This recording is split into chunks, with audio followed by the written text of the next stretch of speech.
हारून रशीद ना अपने महल की छत पे टहल रहा था, सबसे ऊपर वाले चौबारे पर। नीचे से हजरत बहलोल दाना गुजर रहे थे। ऊपर उसके साथ सिपाही भी थे, गनमैन भी थे। उसने कहा ये बाबा तो जरा ऊपर उठाओ।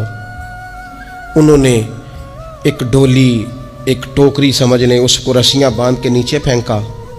नीचे जो सिपाही थे उनको कहा कि ये बाबा जी को पकड़ के इसमें बिठाओ। उन्होंने जबरन थामा बाबा जी को, उसमें डाला। ऊपर वालों ने खींच लिया। 2-3 मिनट लगे। हारून रशीद के सामने हजरत बहलोल दाना पहुंच गए तो थोड़े नाराज भी हुए कि ये कोई तरीका तो नहीं ना बुलाने का। मुलाकात हुई तो कहा क्यों बुलाया? कहने लगा एक मसला पूछना था। फरमाने लगे बादशाह है ना, तेरे मसले पूछने का भी अपना ही अंदाज है, पूछ मसला। कहने लगा बाबा पूछना था कि आप अल्लाह तक कैसे पहुंचे?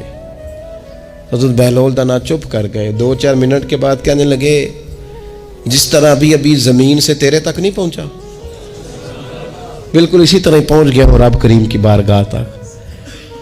और वो भी जो उसने करम फरमाया है, वरना मैं तो नहीं समझता कि मैं पहुंच गया, वो भी अगर तेरी खुशगुमानी है।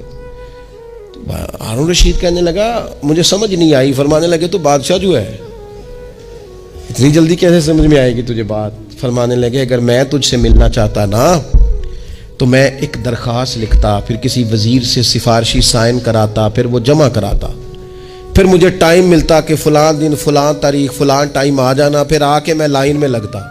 फिर भी तू बादशाह है, तेरा मूड बनता मिलने का कि ना बनता। जब मैं चाहता तो पता नहीं कितना टाइम लग जाता, जब तूने चाहा है ना तो 1 मिनट भी नहीं लगा। फरमाने लगे मैंने दावा ही नहीं किया कि मैं जद्दोजहद करके पहुंचूंगा, मैंने तो रब की बारगाह में आजिज़ी की है, फिर रब ने ही करम फरमाया है, उसी ने मेहरबानी की है। माना कि मोहब्बत के सफर में हर गांव पे 100 मुश्किल है, लेकिन ये सफर आसान भी है। घर साथ तुम्हारा हो जाए, उसके करम का साथ रहा है, उससे आफियत मांगी है, अपने आप को उसके सुपुर्द किया है तो उसने करम कर दिया।